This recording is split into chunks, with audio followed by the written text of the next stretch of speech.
In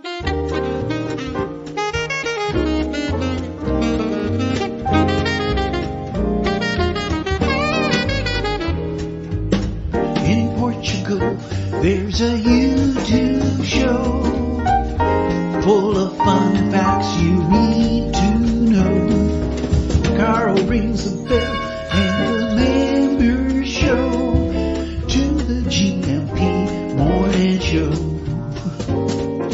Featured guests will come and they will blow your mind. The audience will do so in kind. The little vanity mixed with some insanity on the morning show with GMP.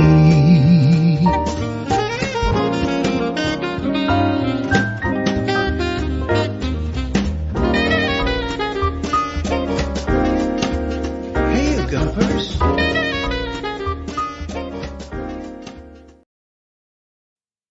Hola, bon dia, alegria. Munson here from expatsportugal.com with the Good Morning Portugal live stream. How are you this morning? Is this how you feel this morning? Look at this.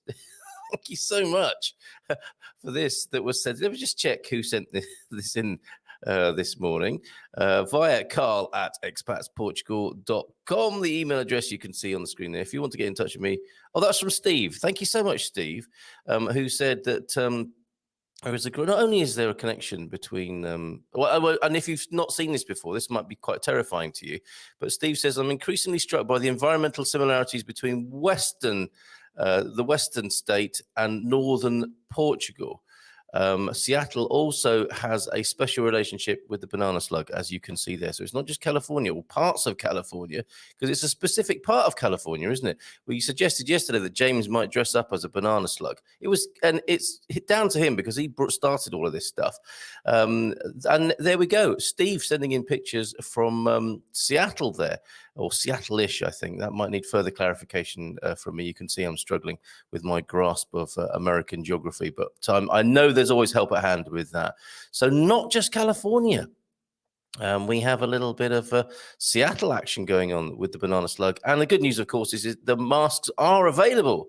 Wouldn't that be quite incredible if we hire a function room in a Portuguese hotel where the gumpers can meet up and they all arrive dressed like this? That would cause some concern among Portuguese hotel staff. And we are going to be talking about Portuguese hotel staff. Among many other people of Portuguese origin this morning, it is, of course, moving to Portugal Thursday. Where yes, Brian tickled by that. And I've not had a response from James yet about what size he needs. Let's find out. Let's go straight to finding out what size James needs for his mask. And I think the shop where you can get these from, and perhaps I should publish this in the chat, is mcphee.com, MCPHEE.com.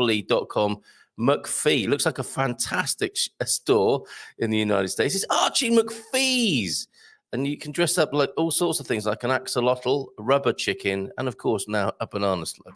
Who knew? Looks like James Holly is feeling a bit sluggish today. Okay, sluggishness and downright offence. The OLP is still not back after the gift of the gab.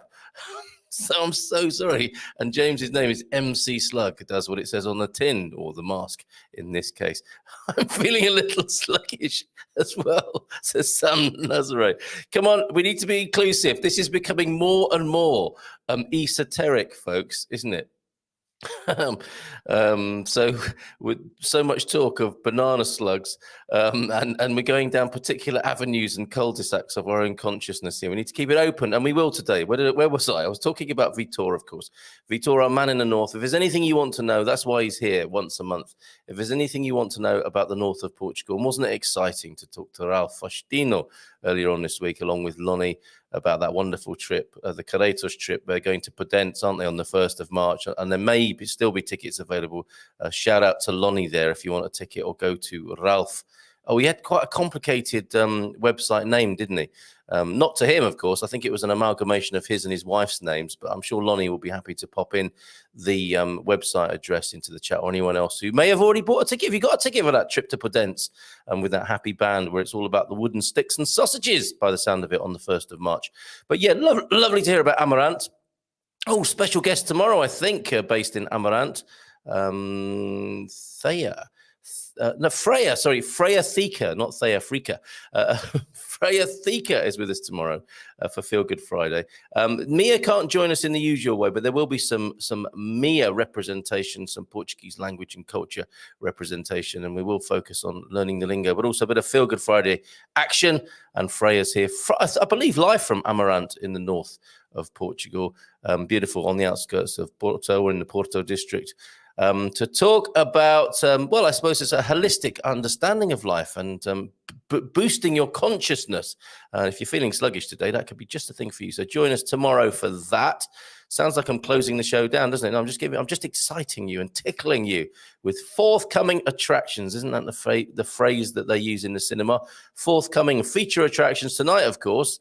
It's the US expat taxes in Portugal, but you can see that for yourself and read that on the screen. It's like being at a bad PowerPoint presentation, isn't it? Somebody putting slides up and then just reading them out. But at 7:30 tonight, Portugal Calling, our weekly webinar with Greenback, the expat tax services people, who will show you how to get it right in filing your tax return in the US if you become an expat here, or probably anywhere else. I imagine that's useful to US expats all over the world tonight. So we extend our service beyond Portugal. I'll check that with Dave when we speak this evening from 7:30. 9 o'clock, of course, looking forward to another meetup with the Premium Plus folks, of course. That's our accelerator program for people who are really serious, made the decision to move to Portugal and want the step-by-step support that you get on the Premium Plus program. Anyone here this morning on the Premium Plus, can you shout out and tell us how you find it? All feedback welcome, but we always have a nice get-together in person at 9 o'clock on a Thursday evening where we celebrate our arrivals and breakthroughs, whether you've got a NIF number, whether you've opened your bank account successfully from afar, or whether you have set foot on Terra Portuguesa. We celebrate that, and we do a little bit of content as well to get you through everything that you need to know about Portugal to help you feel more confident about being here tonight. It is travel and motoring and transport that we'll talk about from 9 o'clock. Sign up for the Premium Plus program on our homepage. You'll see that if you go to expatsportugal.com. So let's go. And I think that's just about does it for the forthcoming attractions for the rest of this week. And of course, this morning, what I want to talk about specifically with Vitor, I mean, ask him anything you want to about northern Portugal. Increasingly attractive because we're talking more about it, right? Not just us, but I think just generally speaking, northern Portugal, always been on the map before. We don't want to get all colonial about it, do we? It was always there, but it's coming to the attention of more people now, of course, thanks to the great missionary work of a Portuguese man by the name of Vitor Costa, who will join us from 9. And I want to talk to him about what it's like to be a young Portuguese person starting up a business, because we can learn from that, can't we? There are people who aren't coming here to retire. People are seeing this as, I've come here to work for I can't ever see myself retiring, frankly, but people want to start businesses here in Portugal because they want to work in the great lifestyle to which many are now becoming accustomed. So let's talk to Vitor about that, what it's like to start a business, because it's not all sunshine and roses or the upside. I think there are some challenges. And it's illustrated in the fact that many people, Portuguese people, young Portuguese people, dream of leaving the country. Can you believe that? We dream of coming here and living here and being here. And many Portuguese people dream of leaving. Now, I don't know if that's because, it's not because they don't like Portugal. It's because their chances, of course, are improved by leaving the country. And it's kind of like a national habit. So let's talk to Vitor about those demographics and what can be done, I suppose. I think a growing number of us expats are thinking, well, this is interesting. We're in a country where we benefit from what actually might be quite challenging circumstances from the local native people. They're leaving. We're coming here and they're leaving. Nothing personal, I hope. They're leaving to get better opportunities elsewhere and maybe come back with an amassed fortune to enjoy the lifestyle we all enjoy here, Portuguese or expats. Let's talk about those dynamics and let's talk about what more we can do to support, if they want to, of course, young Portuguese people really get into their emerging entrepreneurial culture here and the startup culture, which I've had a little dabble with. It's very exciting around the universities of Portugal. And it may be that more young Portuguese people think, hold on a minute, this country, my land is amazing. I don't have to go to America or UK or Germany or anywhere else like that, or France. I can stay here and have an amazing lifestyle, raise a family here, and have a great time in the country of my birth, and not be part of the diaspora effect that I'll tell you more about before we talk to Vitor this morning. Brrr, in Belfast this morning. Bom dia, Carl. Esta nevando. It's snowing in Belfast this morning. And thank you, Suze, for your recent snowy pictures, to the OLP who sent pictures of snowing before they stopped talking to me, sadly. Or before I stopped talking to them, really. I started it, didn't I, by blocking them. Accidentally, I hasten to add. And Deagle this morning, those pictures of snow coming into Belfast. It does look chilly. We cannot complain over here. The weather, actually, let me just have a quick look at the weather here in Portugal. Shall I bring it onto the screen for you? Or is this just rubbing it in for you, Deagle? Let me just bring on the Expats Portugal weather, brought to you by, well, me, really, but brought to you by Expats Portugal, of course. Do you want to sponsor that, anybody? The Expats Portugal weather. Can anyone, maybe we can get McPhee's, Archie McPhee's, to the yellow banana slug mask emporium and other things. Maybe they'd like to sponsor our weather page there. You can see, and I need to go in a bit closer here. Lisbon, 12 degrees currently with a clear sky, and that's 54 in the Fahrenheit. Overcast up there in Porto with a 7 degrees at the moment, rising to 16 though, you'll be pleased to know, in Porto, and rising to 17 from a current 12.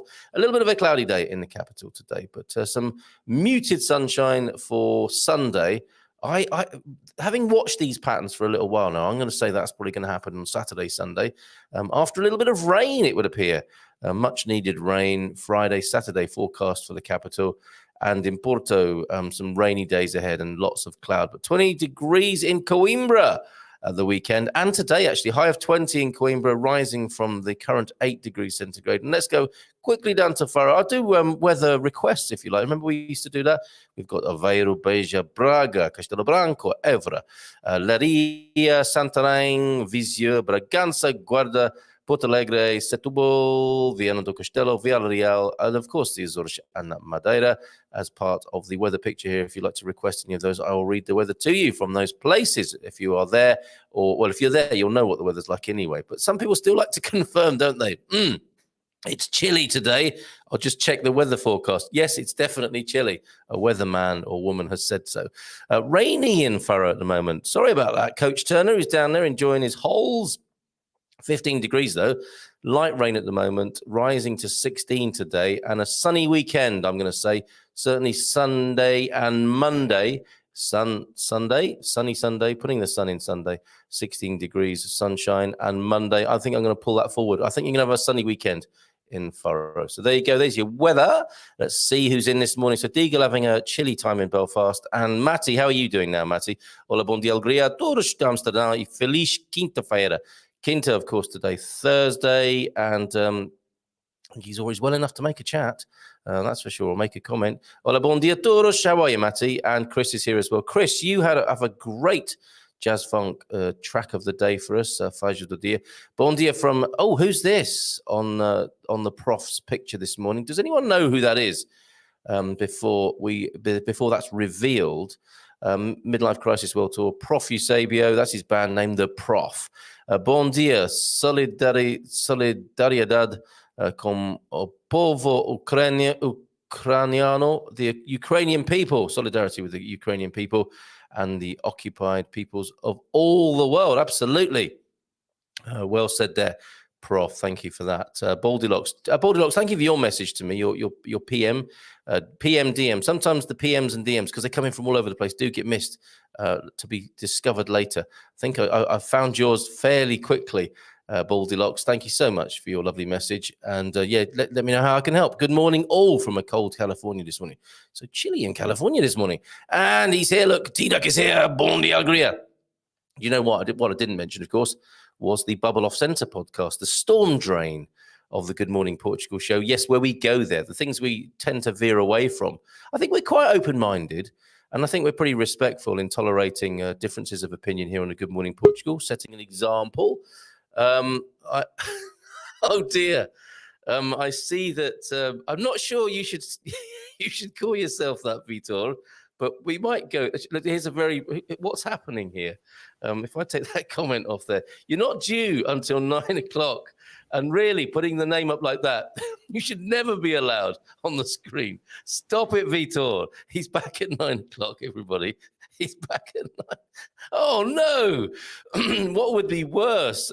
A face mask of the... I'm not even going to read that out loud because it just sounds so bad. A face mask of this, your host here, or a yellow banana slug. I'm going to go with dressing up as a banana slug, personally. Stephen Wright quote of the day: there is a fine line between fishing and just standing on the shore like an idiot. Aha! How did it go yesterday, the amazing Austin brothers? And Owen, he's an honorary Austin brother, isn't he, really? Owen Austin. Down there, across there in central Portugal in Tomar yesterday. They were fishing for Terence's 60th birthday. What a great day. And I was hoping to get this in order before I joined you this morning. But I went to Salero de Porto yesterday.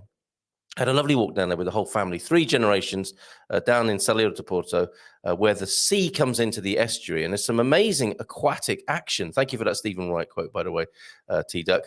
And I saw the most amazing shoal of fish in shallow waters. There were hundreds, if not thousands of them, and I've got film of it, and I'll share that. I'm going to put it up for the YouTube members, a priority thing for YouTube members. It will, of course, filter its way, just like high fashion, through to the high street eventually. But I'm going to do that as a little treat for you YouTube members, because I think you're going to like it. It was amazing, so many fish, and occasionally one of them would just turn to its side and flash its silver belly. Absolutely beautiful, and a wonderful sunset. I wonder if I can get my sunset pictures up for you. That'd be a nice end to the show today. Moving on from Stephen Wright to George Carlin, honesty may be the best policy, but it's important to remember that apparently by elimination, dishonesty is the second best policy. But seriously, human beings, keep it up. Please be honest, authentic, and transparent. I think it will be our savior ultimately. Lies and secrets are killing us, folks. And George Carlin bringing the I suppose the humorous illumination to that fact there. But I see what he's saying. But I think we do have to do our best, don't we, to be as honest as we possibly can. And we know we're going to get that from Vitor, a very direct and straight gentleman from the north of Portugal, straight speaking. This is what I love about him. He's very direct and it's one of these great characteristics of the Portuguese people, this directness and honesty. All human beings, of course, subject to lies, secrets, and dishonesty. Of course, tell me what you make of that. Is it right to be radically honest in our lives, or is it better just to have a quiet life and let it get you later? Jazz Funk, Faixa do Dia, Dexter Wansel. Oh, what a tune, The Sweetest Pain. Oh, great jazz funk track, part of the genre's artistic royalty. Absolutely right, Dexter Wansel. Who does the vocal on that? It's not him, is it? Of course, I think he's a keys man, Dexter, and a producer. Who sings the sweet vocal on that? I think it'll be another a part of jazz funk and soul's artistic royalty. Hola, dia. In contemplative and meditative mood, it's an hola. Dia from Lonnie this morning. Who doesn't like an dia in the mornings? Take it easy, folks. Chill with the Lonnie. Chill with the McLaughlin. He's got laugh in the middle of his name. Isn't that a great thing to come into the world where laugh is in the middle of your family name? A lot to live up to. Coach Turner, morning all you bon viveurs. We do like being called that, don't we? It's raining here in the Algarve. I told you that. I didn't order that. Don't begrudge it, though, as it's sorely needed. Looks like the waterproof will be needed after all. Yes, so eating beautiful seafood, not in the sunshine today, but in the rain. An interesting experience. Have a great day, Ian and Leslie. 1912, so here we go. Antonio José de Almeida founds the right-wing evolutionist Republican Party, being disenchanted with the old Republican Party. Yes, this is what we do, isn't it? Fed up with this. Change. Let's do the opposite. And then what happens after we've done a little bit of the opposite? Change. We want the opposite. And then give it a few more years. And what do we want? Change to the opposite. It's like a pendulum on a great big human clock, isn't it? 1915, parliamentary elections, EVP emerging as the second largest party after the Democratic Party. I hope you're keeping up. The EVP later went through mergers until becoming the National Union ruling party of the Estado Novo. So the beginnings of the Estado Novo there. And is that Zé de Almeida? in the picture there. That's quite an impressive moustache, isn't it? You know you're dealing with somebody with a little bit of a political weight, or certainly some social weight, who's taken as much trouble with his moustache as that gentleman there. Pedro Gomes is here. Bom dia a todos from a somewhat sunny Porto. Somewhat sunny. We like that. Pedro, how are you this morning? Tudo bem? Como estás? Bom dia, Gampas from James. Feliz quinta a todos. Estudado português por 60 minutos ontem. 60 minutos seems to be the order of the day for you. Well done, James. Keeping it up there. And who doesn't like to keep it up in the morning? In Ericeira. Another quote of the day from James. When I was a boy of 14, my father was so ignorant, I could hardly stand to have the old man around. Let me read that properly so you can actually hear it. When I was a boy of 14, my father was so ignorant, I could hardly stand to have the old man around. Yes. Is it Mark Twain? Yes, here we go. But when I got to 21, I was astonished at how much he had learned in 7 years. Brilliant. Look at that. Stephen Wright, George Carlin, and Mark Twain. Other philosophers and commentators and comedians are available. Come on, folks, get those pithy comments in. Bon dia, alegria, Gumpers, from Misty Nadadora. How's it going over there, Cindy B? Misty, by the look of it. And I do love the fecundity of and absolute abundance that is in your picture there. Something I think this comment is really, I've remembered. There's something I wanted to put on Facebook. Do you have this? We think I want to put this on Facebook. I need some feedback from the community. And you remind me, Cindy B, because I think this is how you live to some extent. Forgive me if I'm wrong, but I wanted to simply put on Facebook on today's philosophical poser, what stops miracles from happening? That's for you then. So I think I'm going to get a better response here than I will on Facebook. Facebook tend to have people waiting for me. Who I think are thinking, oh, there he goes again, idiot. I've got a pithy response for him this morning. But I think it could be a little bit kinder here. What stops miracles from happening? Is it related to the honesty thing I was talking about earlier on? Bon dia, Gumpers, my first visit when I'm not just listening at work. Nice one, Brian, edging ever closer. And yes, of course, we need a picture from you, Brian. We have a picture from you. It got buried, but now you're here. You remind me, and I don't mind being reminded whatsoever, the big bundle of love. A little while ago, if you were on, and I'm loving the Winston Churchill impersonation of your 11 stone bundle of love here. Just downloading it now, Brian. You've sent in a picture of, it's puppy pick as well. Pooches, pussies, and parrots, because it's the only other P I can think of. Underrepresented recently. Let's get those pictures of your hounds coming in. Love the morning show and testing out WhatsApp, sending in a couple of pics of the 11 stone Rottweiler, everybody. Now, Brian asked the question of Ricardo. It was Ricardo, wasn't it, on that webinar we did with the pet relocation in mind. And can you move an 11 stone Rottweiler? Yes, we can. And here is that 11 stone Rottweiler for you on the screen now. I need to know the relationship between the big one and the little one. It's almost like a joke, isn't it? What did the big Rottweiler say to the little Rottweiler? But that's a fantastic picture. Keeping warm by the oven there, as dogs are very smart in their basic intelligence, aren't they, and getting their needs met, and doing a Winston Churchill or similar impersonation there. And I might have to take your comment out of the way to reveal the little Rottweiler puppy. Look, even a Rottweiler puppy probably weighs 2 stone, right? And is that your pooch, the big one there, saying hello to a little one, or is that your little one before it grew up into a big one? 11 stone of Rottweiler. What a ton of fun. Thank you, Brian, very much.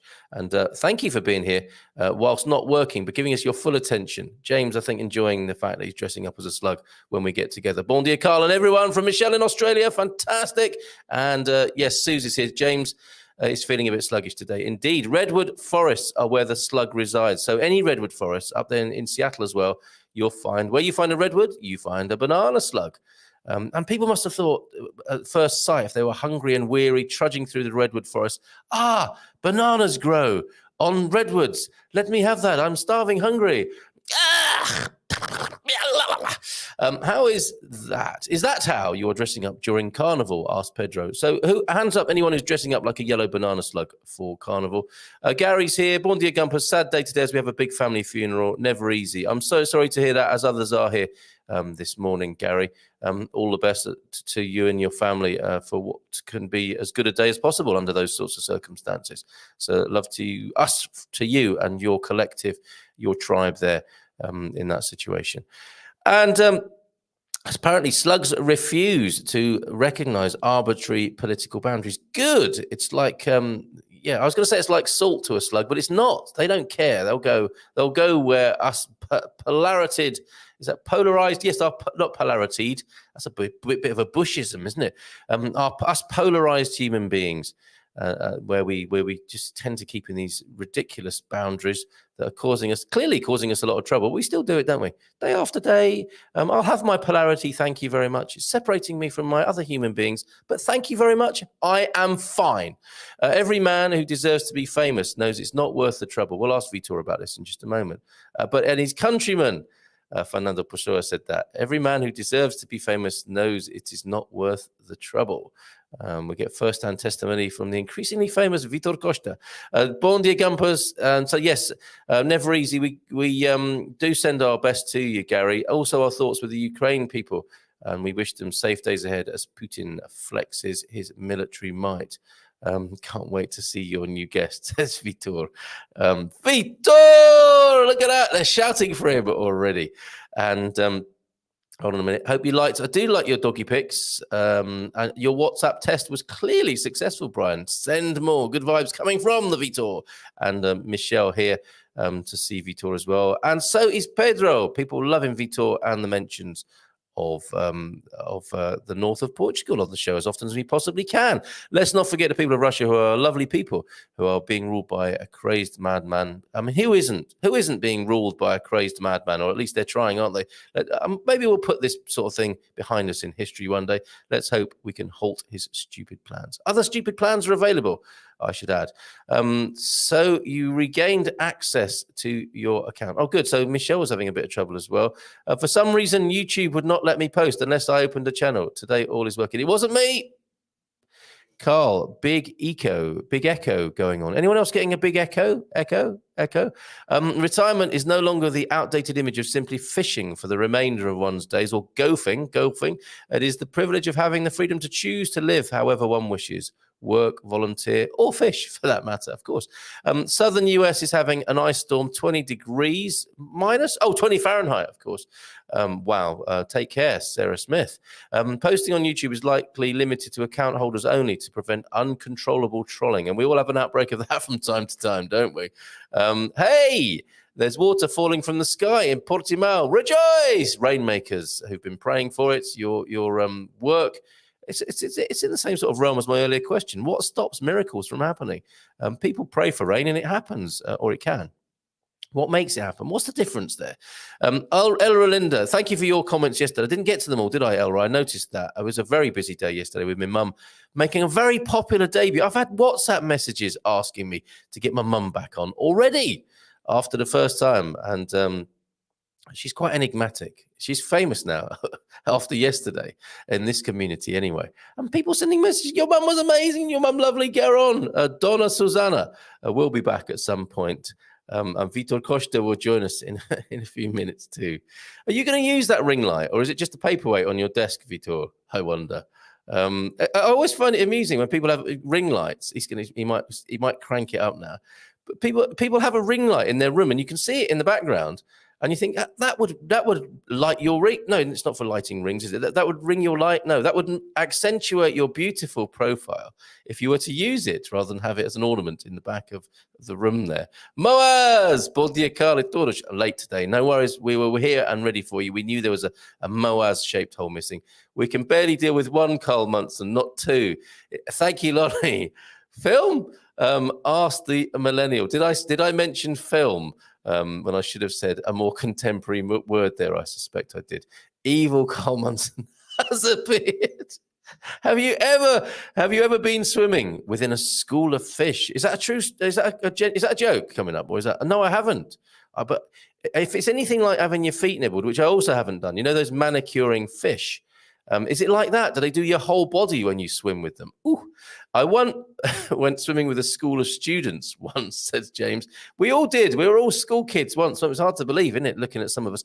Oh, this is something we've forgotten to do for a little while now. Guess the Gumper. It disappeared way up top into the picture deck. So no wonder I couldn't find it anywhere. Where is it? We've got 2 on the go at the moment. Keep those pictures coming in because they're sometimes hilarious, but always good fun. Oh, this one. Guess this, Gumper. Who is this from our community? Guess the Gumper there, just off stage. I think he said in Kentish Town in London. So in a band or in a thespian coming off the stage and saying hello to all the other lovies in the green room after. Lovely performance, dear boy. Who is that? Who is that Gumper? But still based in the UK. I think that's in the 80s there. And who is this one? We go back another 20 years into the 60s. Who is this? Guess this, Gumper, from the Kennedy era. Isn't that beautiful? 1965, Peace Corps training, Annapolis, Maryland, bound for India. There's another Guess the Gumper for you. It's 1 minute past 9, and he's ready, everybody. I'm not sure if I am. Here he is, Vitor Costa. Where did you get that? Archie McPhee's? Yes. I got it off of a bootleg on eBay. I'm Marl Kunsen. Stop saying that. As a side note, you were talking about the ring light, and this is the reason.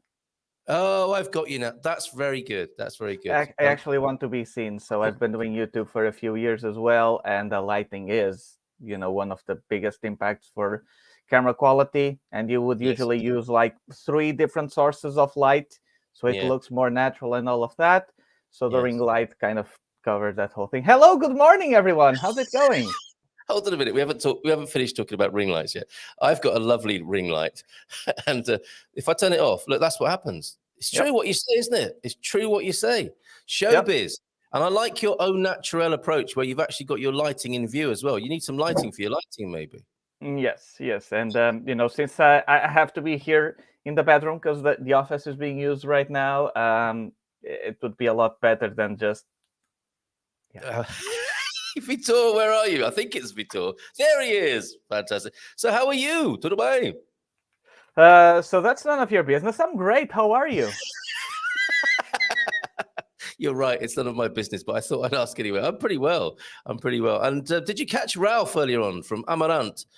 We are doing so much as we possibly can to get the north of Portugal known to the rest of the world. He's doing a tour. He's going up to Podence. Have you ever been to the Caretos Festa in Podence? I don't think I have. And actually, it kind of feels like I've started to learn a lot more about Portugal since I started being on your show and helping expats than throughout most of my life, because being exposed to, people from America, from the UK and all other countries, and you can kind of compare a little bit the cultures, you realize just how much of what I've lived my whole life I kind of took for granted, right? That's amazing. For one thing I noticed is that pretty much every expat that came here from America in like a few weeks or months seems thinner, seems healthier, seems more energetic, and they all say the food tastes better, the food is healthier, the food is cheaper. And I'm like, wow, well, I guess so. It's just your normal life. It's the water in which you've swum all your life, and isn't that a wonderful thing?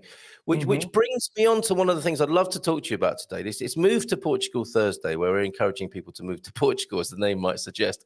And you're very good at that. And you have this incredible territory, if I may refer to it as that, up there, emanating out from your hometown and Ponta de Lima and the area around there. It's just becoming a better and better known delight thanks to your work and others who are showcasing it, of course. And it's an alternative, notably, I think, to escape the blistering heat that some people associate with Lisboa or central Portugal and downwards. You can get all the beautiful things that we love about Portugal, but with a slightly more moderate climate up there in the north. So this is all good. But interestingly, whilst people are thinking of moving here, Vitor, many Portuguese people are moving out of Portugal as young people. This is a phenomenon, isn't it? The Portuguese diaspora.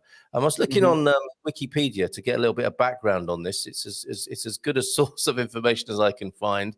There's all this lovely stuff about the Portuguese people are a Romance nation. Isn't that nice to know? And ethnic group indigenous to Portugal who share a common culture, ancestry and language.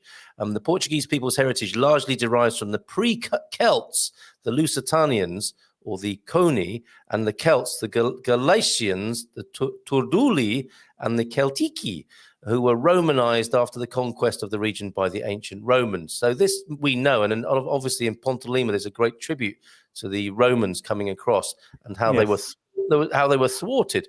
When you scroll down to the diaspora of Portugal, it's quite incredible. The amount of Portuguese people who've gone around the world and have made their the effect of the. I'm sorry if that's making you feel a bit sick.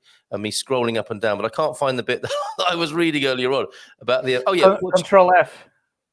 Oh yeah, you're right. And you do this sort of thing, don't you? I know. While I'm sometimes broadcasting, you're so deft with your use of heck, but that's because you're probably a millennial, I think, aren't you? I mean, I started using my first computer when I was 4, and I couldn't know how to read or write, and it was an MS-DOS who just worked by writing, and for some reason I used that. There you go. That's exactly what I'm talking about. Completely comfortable in this environment, which I'm not, as you can see here. But I'm going to find it. I know one more click, and I'm going to be there. Overview there we go. In the whole world, there are easily more than 100 million people with recognizable Portuguese ancestors. Who knew? You do now, because we've read it, and it must be true because it's on Wikipedia. And Portugal has around 10 to 11 million people living here. Yeah, that's right. But and interestingly, you know, we have this phenomenon, don't we, of how there are now a growing number, possibly up to 1 million expats living in Portugal as well. So it's kind of it's a yin and yang sort of thing, isn't it, going on? You know, you go to the black dot and you come back out in the white bit, and this is what's going. It's an incredible effect. And with Portuguese expats abroad or Portuguese Portuguese people going abroad, I've heard it said that there are 12 million Portuguese people, 2 million of them are abroad, and 10 million of them are here. And the joke is the second biggest Portuguese city is Paris, because there are so many Portuguese people in France as well. That's a long-standing relationship. So after that long ramble, Vitor, my question to you is, you know, why is that so? Here we are, the expats, thinking, we love Portugal, we want to live here. And yet so many Portuguese people, it looks like, can't wait to get away. Yeah. So just before I comment on that, just a small brief disclaimer, right? I'm no expert or anything on the matter. What I'm going to say is a bit of my opinion, the experiences I had. And, you know, this kind of foreign affairs and immigration is not really my specialty. You know, I've been on your show a few times, so it should be clear by now what my specialty is: being weird. So that being said... And if I could add to that, being weird for sure in a most delightful way, and helping people move to northern Portugal. Go ahead. Right, thank you. So so my perspective here comes a bit, you know, from a lot of what I've been learning from my personal growth and all of these things, and I started noticing, you know, some patterns, right? So I feel like what it boils down to is that the grass is always greener. One of the reasons is that, and it's really interesting because the mindset here in Portugal, for the most part, like for one thing, I love the fact that the Portuguese people are so welcoming. They will just host you and take you over. Like they have no problems invite you up for dinner and everything, even if they don't speak English and you do. Everybody just likes having a good time, and they're very charitable. They give you stuff and all of those things.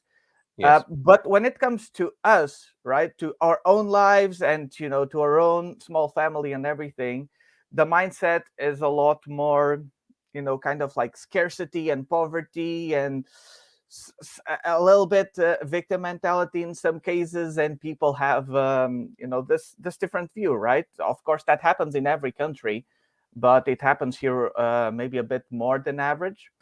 And another thing that's interesting is, you know, as I've developing myself and I've been finding things that have been improving my life and getting me on the right track, whenever I see someone who seems like to be in a similar situation, I try to help them and talk to them, right? So why am I saying this? One thing that is very common to hear here is that a lot of Portuguese people have this idea that all of the other countries are rich and they make a lot of money, and we're like the only poor people here. Oh, and if I was in Sweden, which is also a place where a lot of people immigrate there. I have family and friends there working. And, you know, even if a lot of people immigrate just to go like to cleaning homes and stuff like that, because the salary is higher. Of course, living expenses are higher. So they go there and they go with that mindset, the grass is greener there, right? However, the other side of the coin is that they have this idea that everything outside is rich and we're not. But I've been talking with people with several different countries, right? And at the beginning of this year, I was trying to speak with this girl from Nigeria that she was saying that she needed like $6,000 to, open a business and then acting career and so on and so forth, which for Portuguese standards is not a whole lot, right? And she was having she was telling me the same exact things to me about Portugal that Portuguese people say about other countries, right? Yes. Because they say, oh, I can't do it because we're poor and we don't have this and we don't have that. And so it's a pattern that I found in most countries, right? Everybody has this idea that if only I was there. And as a result, Grant Cardone says that the reason why the grass is greener on the other side is because while you're worrying that the other grass looks better, you're not watering and fertilizing yours. Well said. And so when it comes to that, that's what I've been doing. I am aware that maybe I could have some other opportunities in some other countries, but I can also, do my bit here. And there's a lot of opportunity here. It's a matter of tapping into it. But if you start with the mindset, and I think you were talking about miracles earlier as well. Yes, I was, yeah. I believe it all starts with your mind. You need to create something in your mind first before it happens in real life, right? It's like before we even spoke, you were like, hey, I want to have Vitor on my show. And that is what led you to talk with me and see if I would come on your show or not. If you hadn't thought about that, then I would never have been here. And now look, yes. And that works and I believe that works for both positive and negative. So if you think, oh, I can't make it, there's no opportunity here, I can't make money, I can't find a job, whatever, then why would your brain even start looking for that? Why would your brain, work to create that reality? And, long story short, I believe in large part it is due to the mindset, right? Because they have this mindset that you can't do anything here in Portugal. And so they all think the opportunity is outside. And there are good opportunities outside. Like I have a lot of family and friends in Sweden, a bit all over the world. France and Sweden seem to be the most popular places where Portuguese people immigrate towards. Sweden, I didn't know that. Okay, Sweden then, wow. Yes, a lot of people go to Sweden as well. Yeah, incredible. And Helder is here this morning. Helder Pinto, yeah, I had to leave in 2008, but I really miss it. And we understand that for sure. Living in California right now.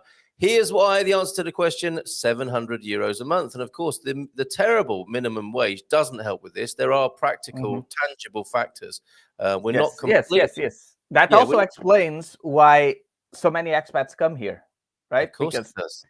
Living in Portugal, I've never really lived in other countries, so I can only guess, but I would assume that there might be some similarities. You live here, you have your local wage, and you live here, the cost of living, you kind of balance that. Same with all of the other countries. Yeah. But if you come from many other countries here to Portugal, then everything is suddenly on sale. Yes. So particularly for people who want to retire, that they don't actually have to work anymore or anything and receive the passive income, then you move here, you kind of double your lifestyle. You do, absolutely. And people will recognize that here. That is our community. And there's also a moment when you're enjoying that lifestyle and you get talking to somebody, you might be in a cafe and you might start talking to somebody and they're the staff. It might not be busy. And this comes up. Exactly what Helder said there.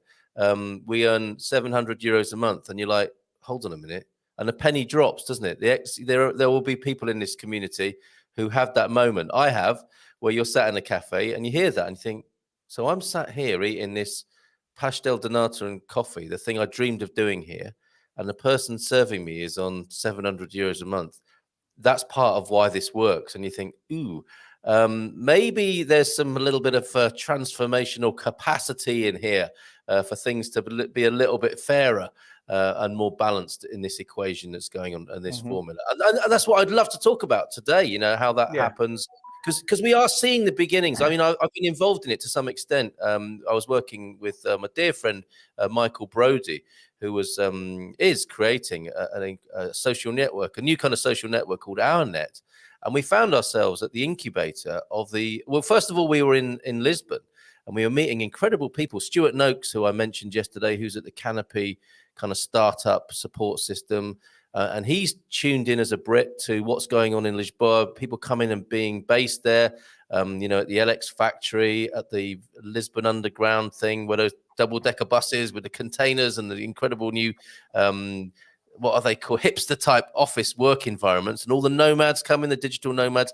And there's definitely something very exciting happening in Portugal. Then we went up to Aveiro, and we're in the incubator there, and that's also, steady. Is that my boringometer? So when I'm going on a bit, he comes into the frame, does he? No, I just had to do it. Sorry.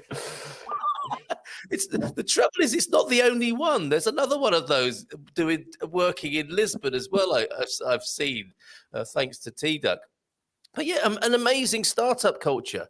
Entrepreneurialism is being encouraged. Is that partly to help young, bright Portuguese people not go abroad and to develop their ideas? And have their ideas. I mean, that would be the best thing, wouldn't it? Is to have the ideas go abroad, not the people.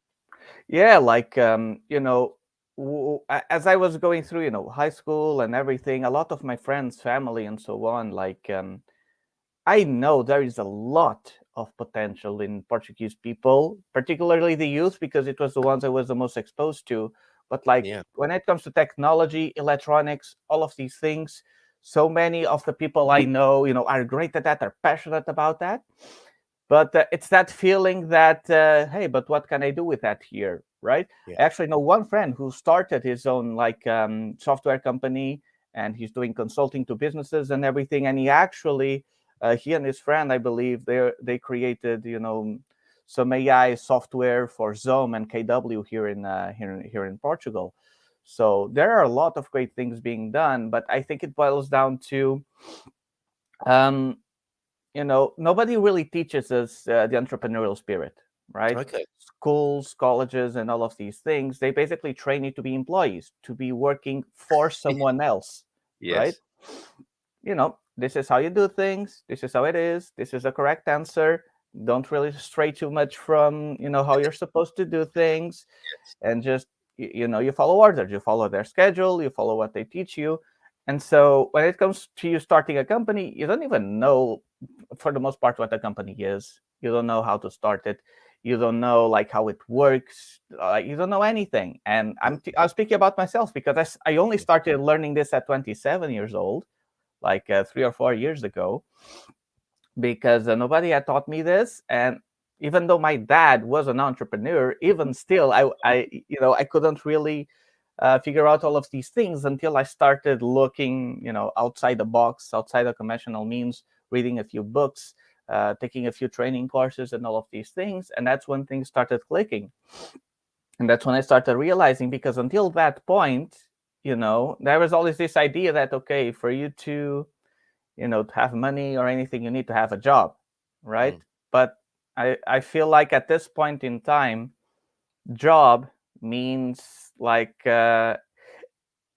it almost feels like it is assumed that the job is something that it's painful to you, that you don't like doing, but it's a sacrifice that you must do in order to get that money in return. So you go there, you sacrifice yourself for that amount of hours, then you clock out, and then you stay in your living room dreading the next work day while you wait for the weekend. And then on the weekend, you can't enjoy it because you're stressing about going back to work on Monday.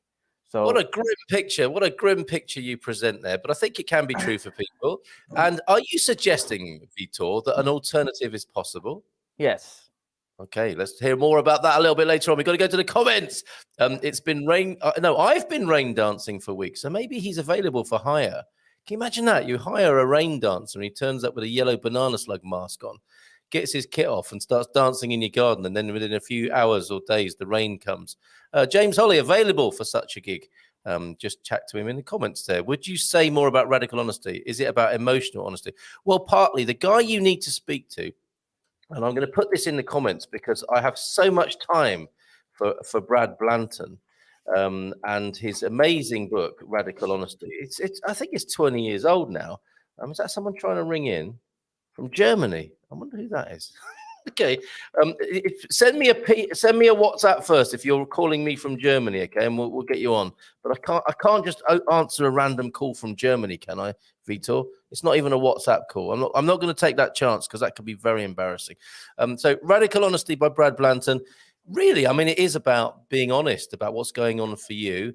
And it can get messy, but Brad's advice is you stay around to clear up the mess. And I think that's the art of communication, really, is being honest about what's going on for you, not choking it down, not avoiding it, which isn't easy, is it? Let's face it. And there could be a lot more of this in the world, for sure, people being more authentic. And I think we are beginning this, I think, because we're so fed up with the opposite or the alternative, not the opposite, but the alternative. And you stick around and you own it. You own what's going on for you. You notice what's going on in yourself, your mind and your body. And you say, this is what's happening to the person who you're with. And you own it as your stuff. And an amazing conversation can ensue from that. Brad Blanton, Radical Honesty. There's more to it than that, obviously. And it can get messy. People try it and they never go back because it creates such a mess sometimes. The omniscient power of the slug. And Vitor's brought his own halo this morning. Morning from Happy All in Foz. See you and your mum later. That's even more terrifying now, Vitor. That's awful. Oh my God. Representation. Wow, that's like the final boss, evil god of destruction from a video game. You can actually take over and do the rest of the show like that now. I'll just do the voice from behind the scenes. Hello, this is... And I'm not going to say that thing that you said earlier on either. But some have comments. Sounds weird. We'll get to that. Pete Bleach speaks Russian, and hopefully this is a... Naskalka Harash Raski Yazik. I have no idea what that means. I knew that.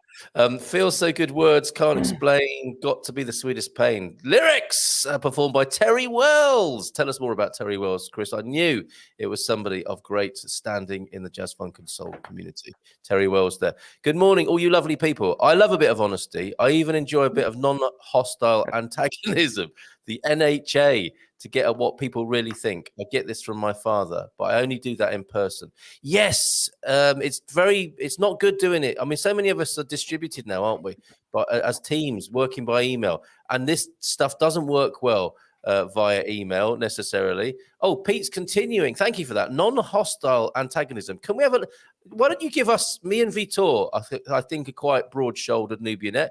I'm going to invite it. Do you want some non-hostile antagonism, Vitor?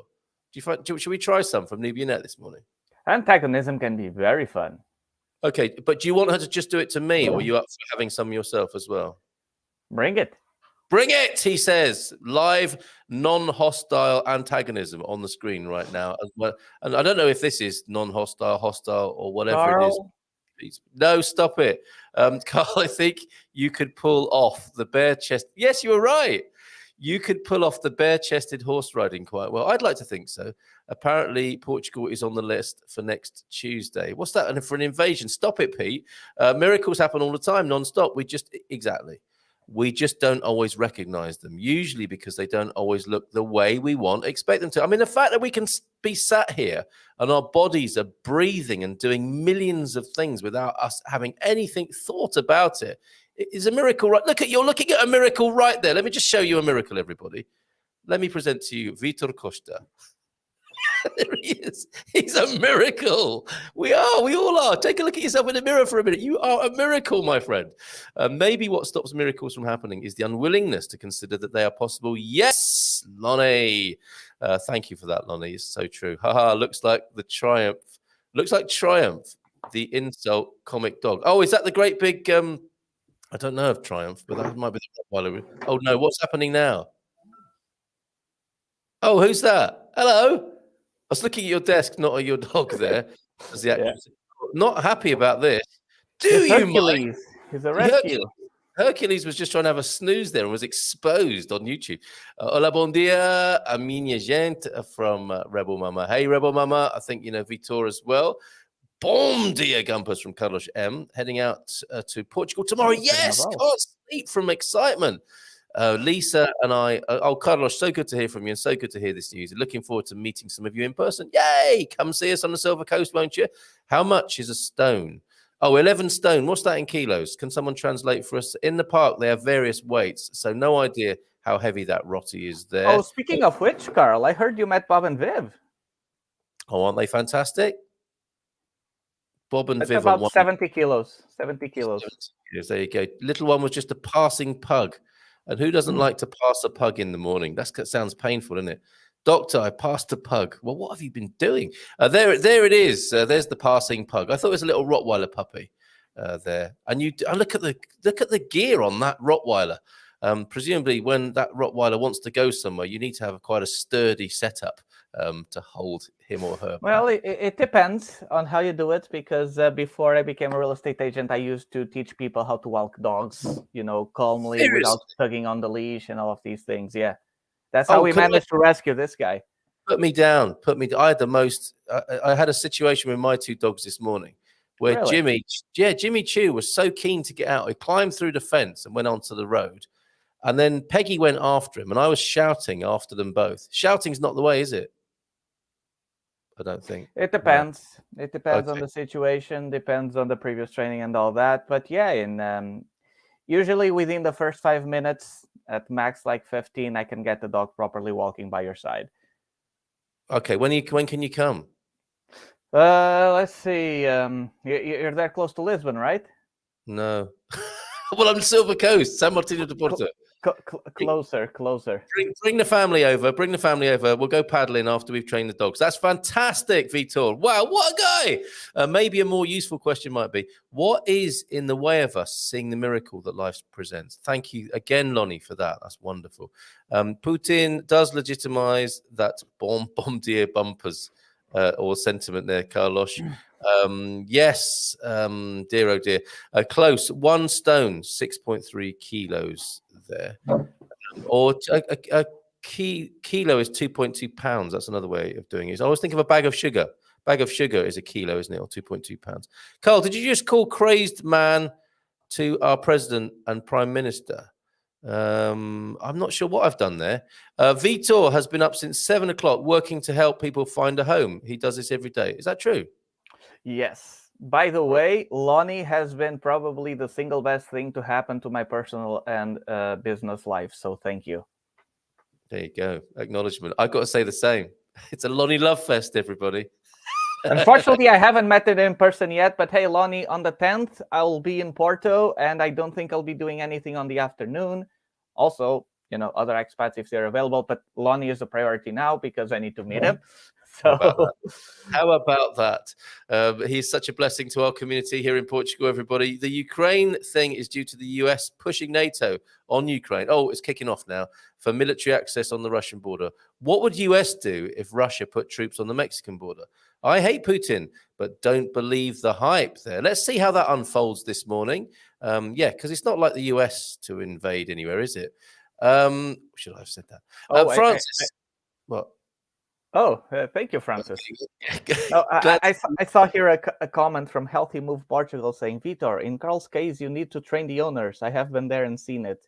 Carl, I could have helped you too with the dogs. And I say I train dogs, but really it is the owner that needs the training.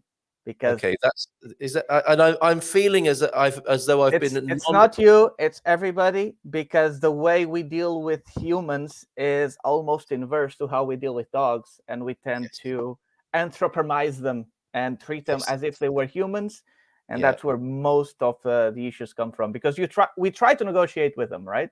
Yes, and we do. We try to talk with them, and this and that. That works with people. I just shout.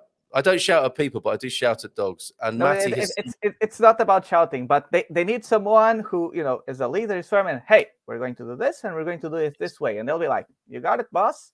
Like people, I can give you an example. Just before we don't want to go on a tangent for too long. It's a good one. It's connected. It's connected. The human psychology is in this. It's useful. Yes. Go on. But I used to have like 2 dogs. One of them sadly passed away. And this one was rescued also because of the other one, because I already knew how to work with dogs. He was on the street. He had a collar so tight around his neck that the neck was actually growing around it. and it was all, in necrosis. Oh, poor Very, Hercules. very disgusting and terrible. And the challenge was, this was back in Barcelos, he wouldn't come closer to 1 meter to anybody. So for over 6 months, he was like that on the street. He could barely eat or drink because that was so tight, and nobody could rescue him. Oh, And he stayed like that during the winter for like 6 months. And then we were walking our other dog, and he suddenly appeared, and he was smelling our other dog, and he was interested. And since I already knew about dogs, we had a plan. Hey, let's try to ignore them. Just walk slowly home, see if he follows us. Then when we get him inside, we'll call someone. This was almost midnight at the time. It was when we had Festa das Cruzes, which is a big event in Barcelos. It's like kind of a carnival kind of thing, and you have small roller coasters and Ferris wheels and all of that, and the fair, and it's a party. And we got home, we called the institution, blah blah blah.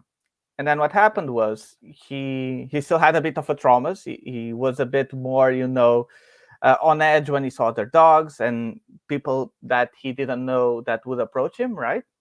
But the other one was all like, okay, yeah, you sniff me, I sniff you, we're all good. I just want to sleep and eat, so that's fine. And whenever we went to the park and there were other dogs there, like the other dog, he would be like, he would go smell other dogs, the dogs would smell him, all good, they were all fine. This guy, he would smell all of the other dogs, but as soon as they tried to smell him, he would growl and like, hey, back off, that's private, right? But the interesting thing would happen next. yes. Because it was the city park, so we would all let our dogs go do their thing. And whenever some dog came within a meter of him after the introductions, he would start growling and tell them to back off, right? He had his own area around him, while the other one was absolutely fine with everybody. Every single dog would go after this one, because in the dog's world, what they need is discipline. They need leadership. They need someone who's confident and imposes limits. And because we love them so much, we want them to make them happy, so we let them do anything they want, right? And so the dog will think, okay, this is great, but that guy is clearly not the leader, so I have to take the initiative. I have to make the decisions because that person doesn't know what they're doing. Yes. And that's essentially how dogs work. And what they do is it's very simple. It's just we start setting some rules. For example, when we're walking, you have the leash. Whenever the dog tries to pull ahead, you just give him a quick tug, like just a reminder, like a tap on the shoulder, tip, hey, you're supposed to be here. And they're like, oh, okay, sorry. Oh, there's a no here. And then you're like, okay, that's fine, I accept it. Amazing. Okay. And I love how everything's coming together today. Here we discovered that Vitor Costa, like many young Portuguese people, or with many Portuguese people, is multi-talented. This is part of what we were talking about before. I've also got a thread here. I encouraged radical honesty and non-hostile antagonism here. And I'll give you an example now. Michelle, who was talking about this. When Matty said, yeah, I've seen him with his dogs, he does need help. I felt that in my chest. I felt that as a criticism. Now, I don't know whether Matty meant it like that, and it doesn't really matter. But that's the thing, Michelle, is to be able to recognize. So I in my mind, in my conditioning, in my who I am as a personality, etc., that comes in to me in a way that I can feel a little bit insulted or hurt by that comment. And radical honesty is owning that and saying, oh, that's interesting. And being the observer of that. So I mean, experiencing it as well, not necessarily bypassing it or anything like, or ignoring it, but like, oh, Matty, that's I feel a bit exposed and a bit sort of wronged or hurt by that comment. And in many ways, it doesn't matter what Matty meant by that. The experience of it is really important, and that's where we're coming from. So then I can look at that and go, oh, okay, no, that's just me being, that's just the diva in me feeling a little bit upset and insulted. What I'd love to do, having owned that, is have my dog. The important thing here is to have me and my dog happy. So me and Vitor, I think that was a very quick. I mean, it doesn't necessarily happen as quickly as that, and I may have rushed that a little bit. But there's a little bit of an explanation, Michelle. I don't know if that makes any sense here. But as we're bringing together the many themes of the show this morning: rainmaking, miracles, dog training, radical honesty, and buying a property in the north of Portugal. You don't get that anywhere else, do you? No. Not that I'm aware of. No, that I'm aware of. And that, again, I can't read that out because it just sounds so bad. But Michael Heron enjoying it does. Why does he always appear at these sorts of times when there's a joke to be had there? And that, I think that's non-hostile antagonism. There's another really good example of it there. It perplexes me when people don't look deeper into these things. Whatever. But more antagonism. Who can I report this to? $100 a barrel for oil. Wow, getting an electric car powered by my own solar is looking like a pretty good move. Yes, you could see it that way. So glad GMP is teaching both Gumpers and the Portuguese all about Portugal. Heartwarming. Thank you, Suze, for that. Careful with that spelling, Michael Heron. Yes, indeed. Vitor started that this morning. Viv is here. Good morning, Mr. Love the new look. Look what you've done, Vitor.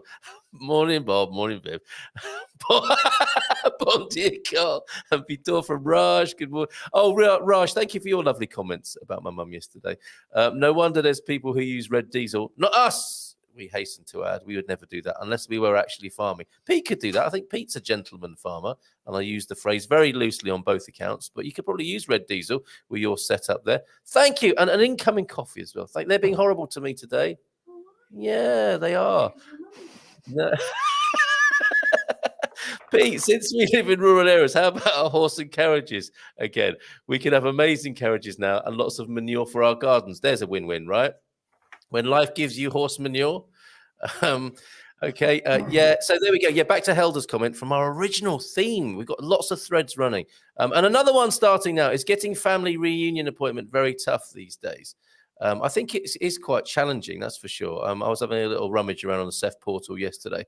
The tech, I think they need your help on the CEF portal with, this computer programming skills you've got. They might need a little bit of help on the CEF portal. Yeah, my computer skills and technology don't really work on government websites. Okay. I honestly... Kind of a lost cause. Okay, we can't write anyone off, can we? I honestly overtake a donkey and cart every other day in the Tesla. It is so much fun. Look at that. It's like a little vignette of modern Portugal, isn't it? Donkey and cart and Tesla, side by side. It's not often, but the other day when we were coming home, there was actually a sheep herd through the road. Yeah, and goats for me a couple of days ago. Lovely goat herding lady. Yeah, I'd love to see that. I do. Oh, I really yeah. do. Our daughter's 3rd birthday was last Sunday. And while we were there at my in-law's home, there was some goats there, 2 goats and an old couple. And she was like, oh, goats. And we went there and they were feeding the goats. So that was fun.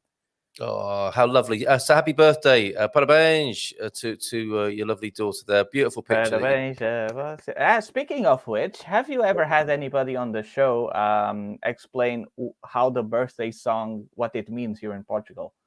Can you come back tomorrow and do that for us? The lyrics. Yeah. I can indeed.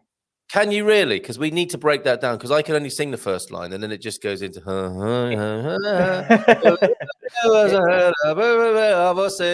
In the morning as well? Yeah, it'd be great if you could do that. It's our language day tomorrow. If you want to come back and break down Parabéns a você for us, that would be so awesome. Absolutely. I already did that with Bob and Vib. We had my family singer. Anyway, at 9? Yeah, well, any time to suit you. We're impinging upon you with this live invitation. But yeah, whatever suits you between 8:30 and 10 o'clock tomorrow. From 8 to 10, let's go. It's already on the schedule. Look, what a guy. As a car addict who's owned more than 40 cars, thinking now of becoming a pedestrian in Portugal, with fuel prices and red tape in transferring registration. Yes, I can understand that.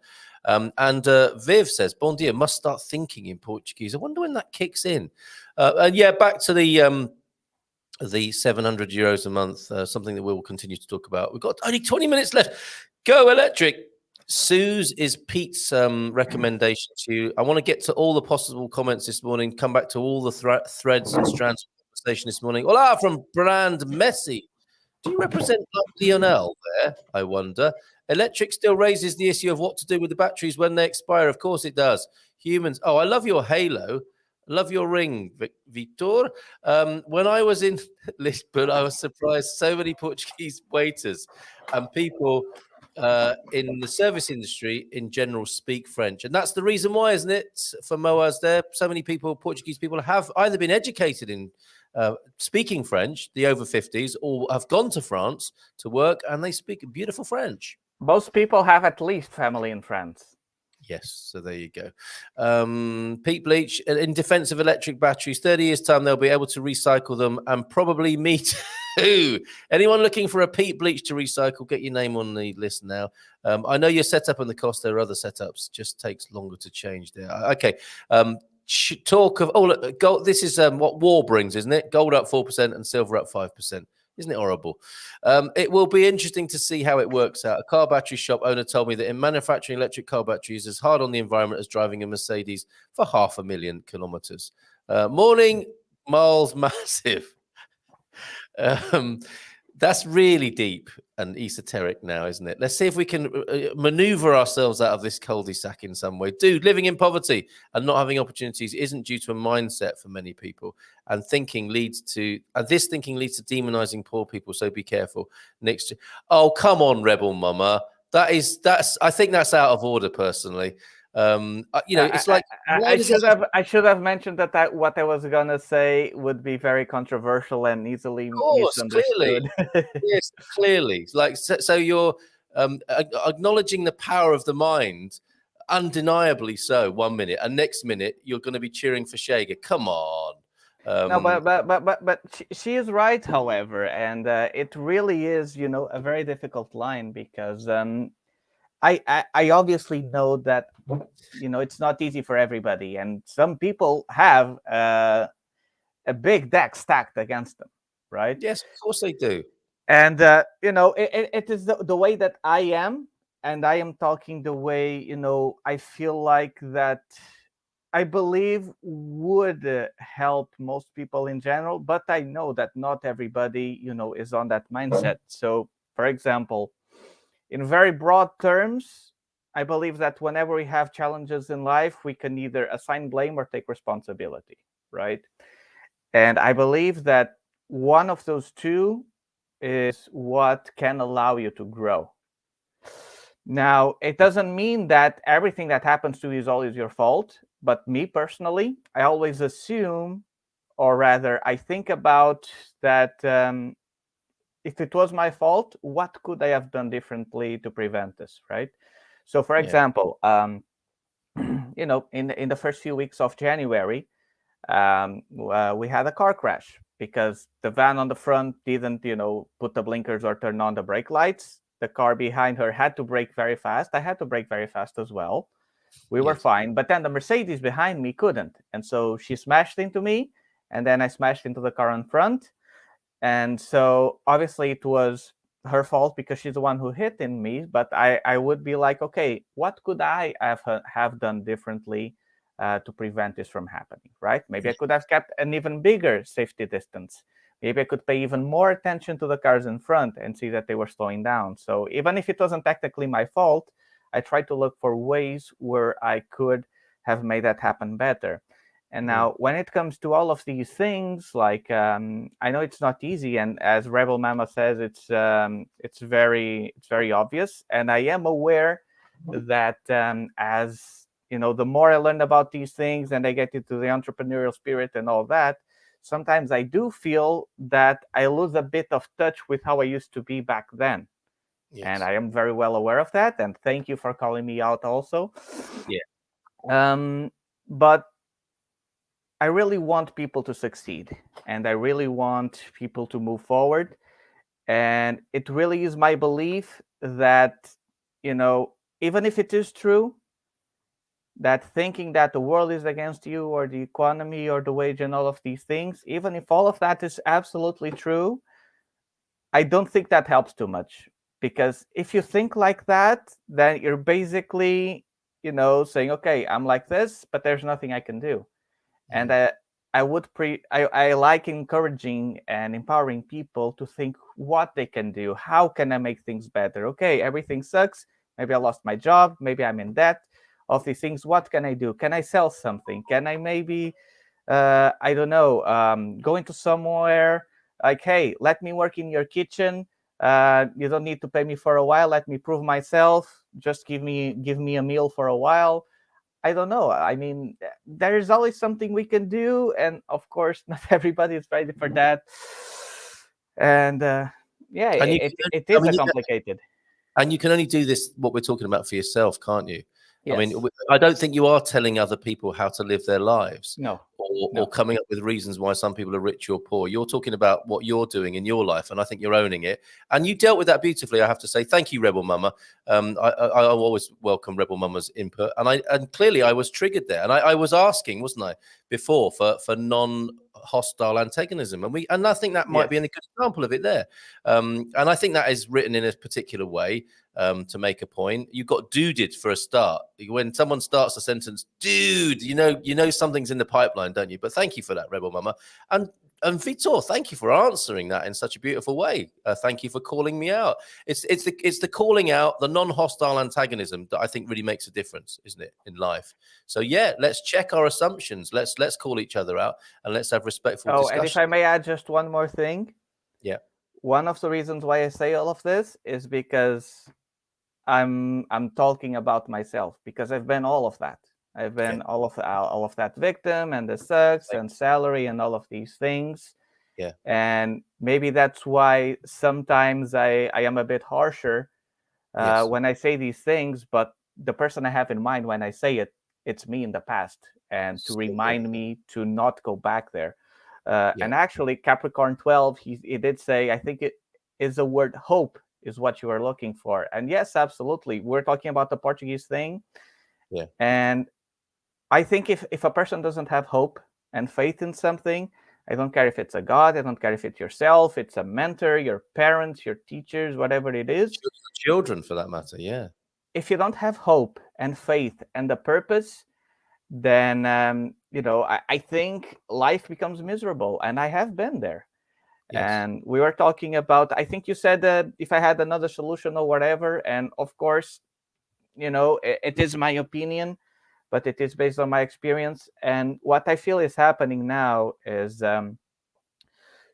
we so quickly went from we have to fight every day in order to grow food, and if we don't do a good job, then we starve, to now it's easier, in terms of practicality, not necessarily better for us, health wise and mentally wise. It's easier to get a job or something to make money to buy those things instead of having to be responsible to feeding yourself every time. But sorry, I kind of lost the track there. Did you lose you lose your Yes. thread there? So now we still got a lot of problems, and a lot of things must be improved. But sometimes the severity changes, because if you don't eat, you die. And now, and the things we have now, they're all very important, but they're not as life-threatening directly. And so I think quickly people went from it feels like society in general, and again, I have been that person, changed to see a job as something that you need to sell your soul for to get money.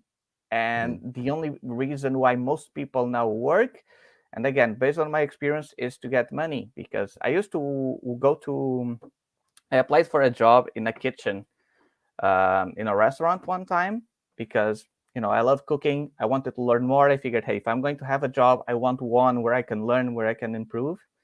And I decided to go to a kitchen because I never worked in a professional environment.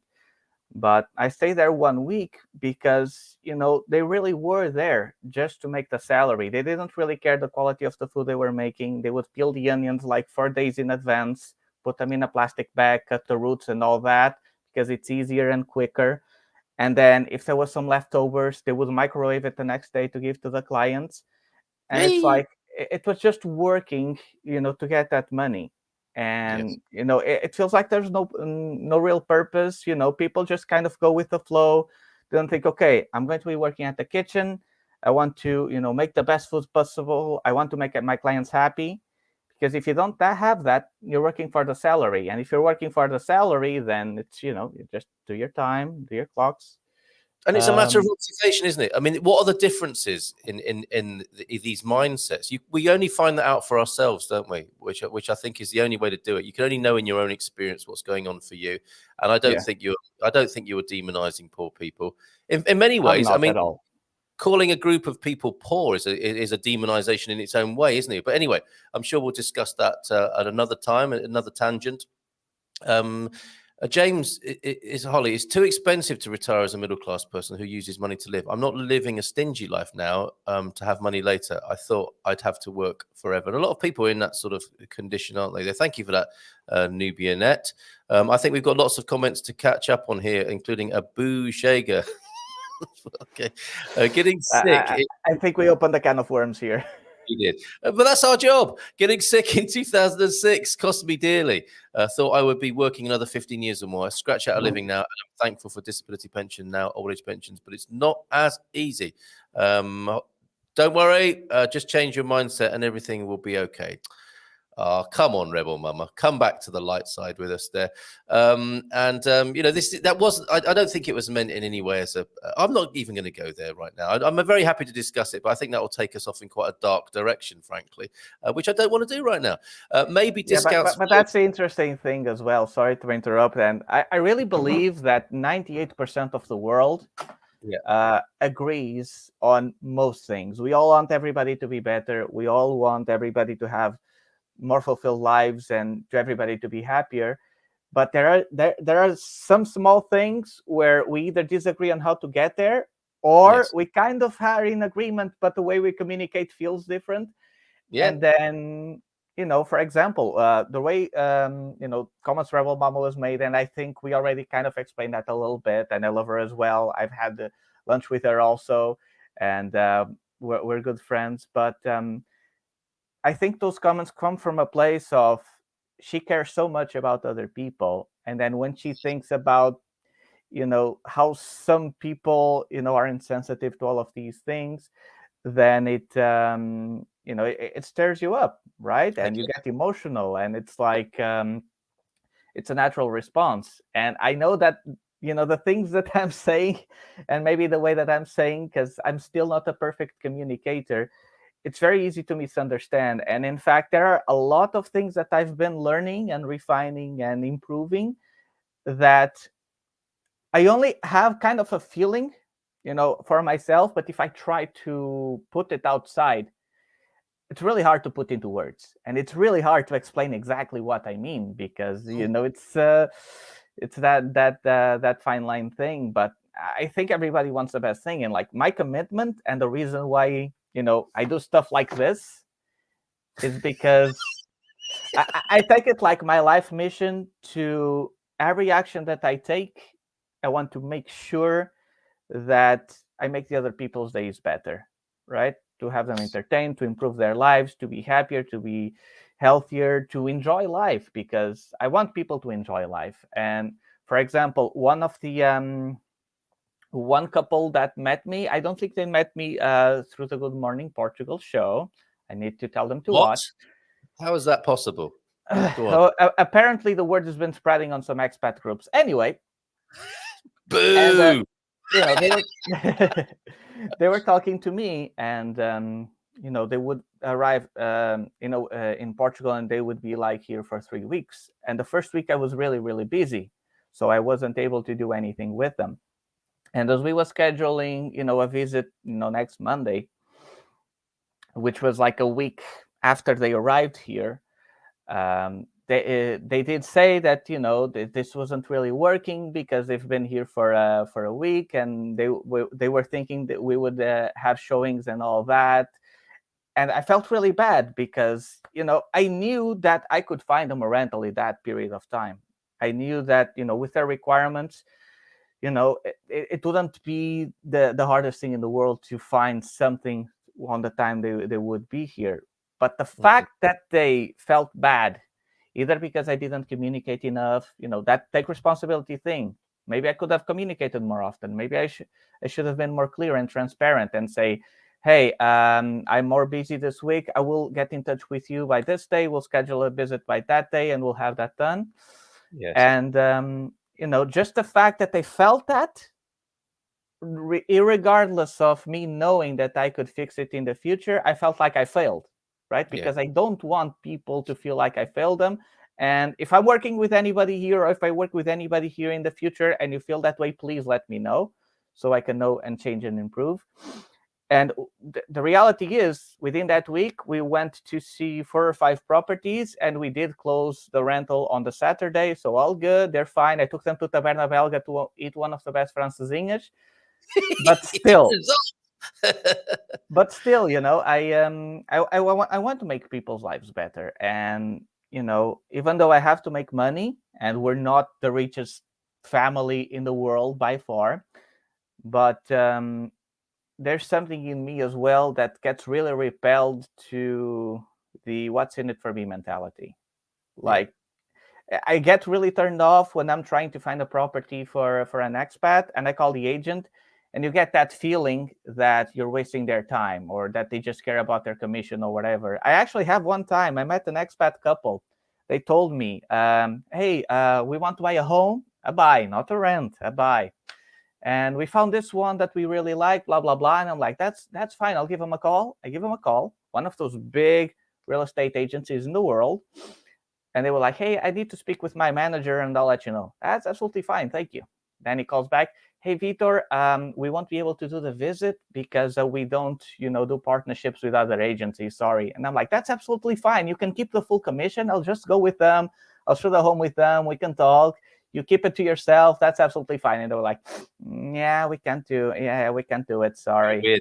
You're weird. What are you doing showing people around when you're not going to make any money out of it? Honestly, that sort of thinking is going to take this world into rack and ruin. And that's what I'm committed to, right? I get it. Totally. Let me say to you as well. I mean, you spoke of many things there, and you are so wise. And I acknowledge your positioning, if you like, or how you're being in the world. It's fantastic, and it is. I mean, it brings us full circle in many ways to the quandary, or the consideration this morning of what's going on here, and how can we make this a fairer environment for people in Portugal. The very thing that expats are enjoying here. How is it that we can? I was going to use the word interfere, but like transform. Let's say transform the situation so that there isn't this straight up habit of like Portuguese people to think it's not going to happen for me in my own country. I'm going to have to go abroad. And as Helder's saying here, silver lining is that all the talent that left, if they're motivated to go back with all that knowledge plus entrepreneurial spirit, they can really do a lot for the country and give back. And it's thank you for that, Helder. And I think a lot of expats want to give back as well, and maybe close that loop. And obviously, if you want to go abroad, you go abroad, do what you got to do.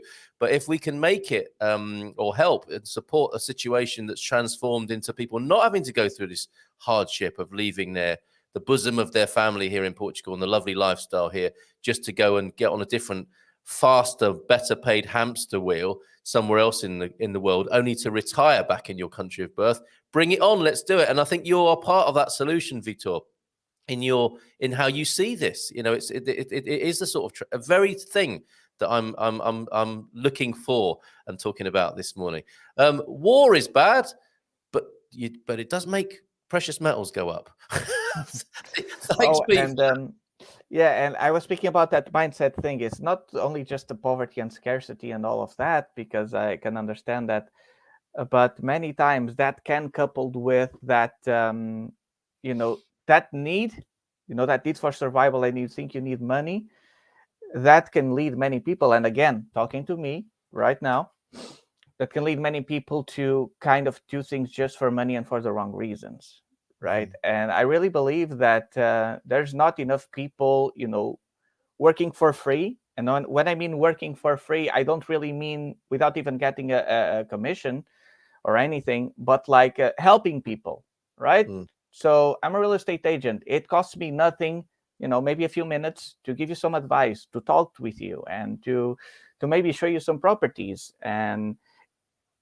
And this mindset of, hey, I'll only help a person if I get paid, It's like, I think it's one of the reasons, if you think you're poor and you need money and all of these things, it can lead to many people being like, hey, I'll only do this if I get money. And then it's a vicious cycle, because if you like, you're in need and you need all of these things, and then you start not helping people, and you start not helping people, start getting less business, you start getting more in need. Again, talking to me, I've been this way in the past, right? All of this pressure just to make a commission. But then there was a part where I was like, you know what? Screw that. I'm going to help people. I'm going to do what I can to make sure they're happy and help them and whatever. Because if I'm not getting commissions and I'm not doing anything, at least I'll be doing something, even if I also don't get paid, and everything will figure itself out. And the reality is, like, it's like the miracles we were talking about. When you start living that way, when you start just letting yourself go, being of service and putting yourself out there, it's like the world starts rewarding you randomly and without really any rhyme or reason. Yes, thank you for that. And we should finish there. Let's resolve with a few of the comments here. But absolutely right, Vitor. Thank you so much for being here this morning and having this kind of conversation with me. I told you I'm weird. We've seen the proof of that this very morning. Believe in miracles. I count on them, says Suze. And absolutely, James Holly, miracles happen. Bon dia, everyone from the Bob, who was mentioned before. Triumph, the insult dog, will be coming up because there is an uncanny resemblance. Painful passing a pug in the park. Yes, James. Was that a photo of Matty's dog with a snack? No, it wasn't. We'll say more. The Rottweiler carrying handle is very useful. Lol. Weight training as well. Stephen Wells is here. Look, it's not the dogs that needs training, it's the owners. So he's absolutely right, isn't he? And I put my hands up to that. I do need training. Please help, Vitor. Rebel Mama, a horse isn't reliable in wildfires anyway. US Forest Service used to use mules. There you go. Mindset got us here, says Viv. And it's not like mindset versus not mindset, is it? It's like, well, you don't have to choose whether you have fish or chips. You can have fish and chips, and you can have peas. And it's about a holistic complementary picture, isn't it? Rather than my approach to life is better than your approach. Try it. See for yourself. If it appeals to you, try it. If you don't want it, throw it away. Putin has made himself a lot richer. He dumped US Treasury bonds and bought gold, and now it is up. Is this was this his game plan?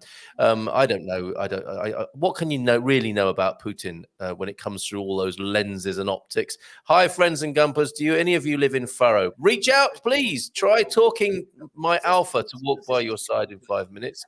Vitor, you've got another job in Lisboa, I think. Yes, and here we go. Here's what hurt earlier on.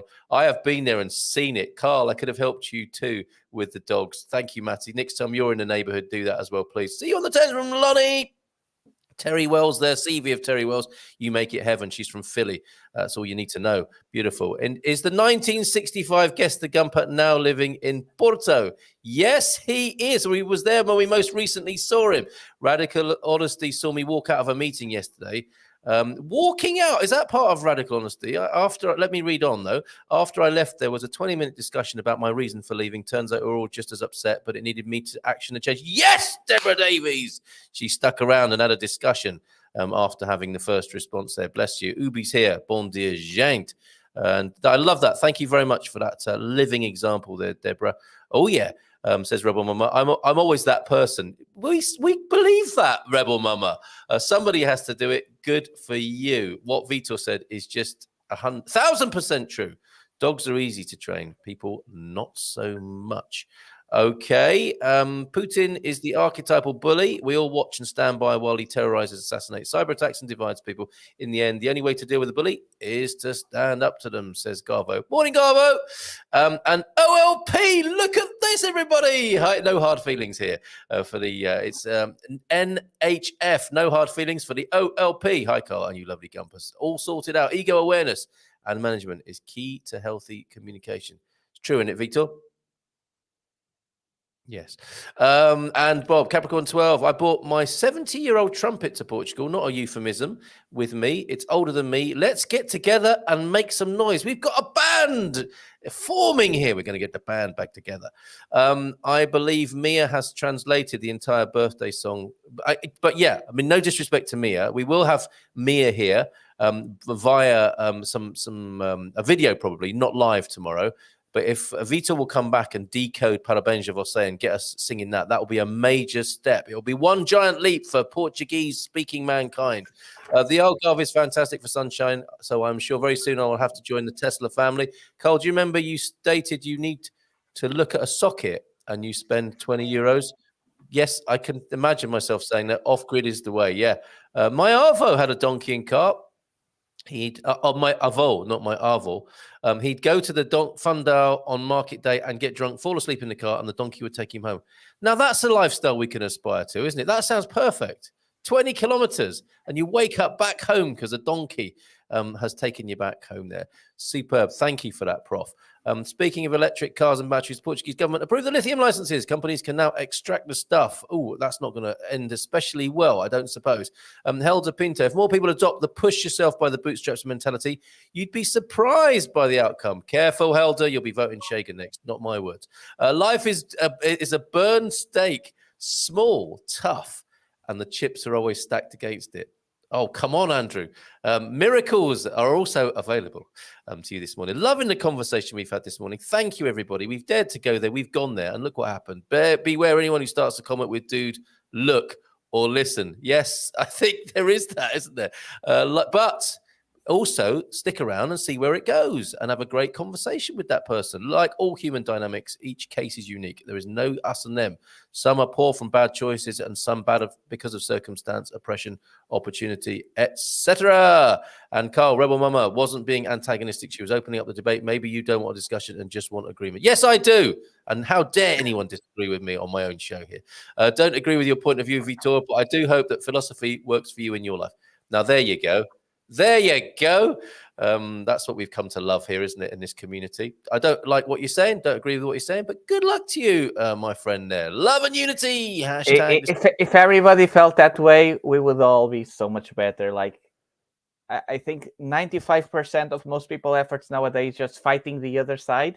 Yes. If we just got even 10% of that, and okay, what we agree with? Oh, turns out almost everything, but let's say only 5 or 6 things. Okay. Let's make that happen first. Isn't that amazing? Isn't that amazing? I mean, I've been there and done that in relationships. So that's my greatest learning ground, I suppose. Close relationships. Yeah, you have and I know we're a bit over the time here, but I also wanted to say that for many, many years, I've done all I can to be exposed to all kinds of people. Right? Yeah. From far left to far right to center, left and right. Doesn't mean I agree with all of them. In fact, there are a lot of things I disagree on all sides. Yes. But for me, actually having conversation with all of these people, I did notice that almost all of them, at the core, they agree with the same things. But superficially, the way they talk about certain subjects and the words they use, it just triggers something in the other person. We are going to get over this triggering thing, aren't we? I think. In fact, if anybody is curious, go on Google after this and Google amygdala hijack. And that's what happens when most people talk politics.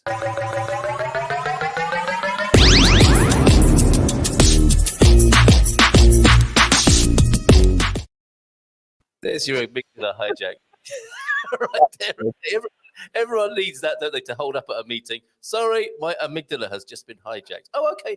Just sit down for a minute and we'll talk when you're ready.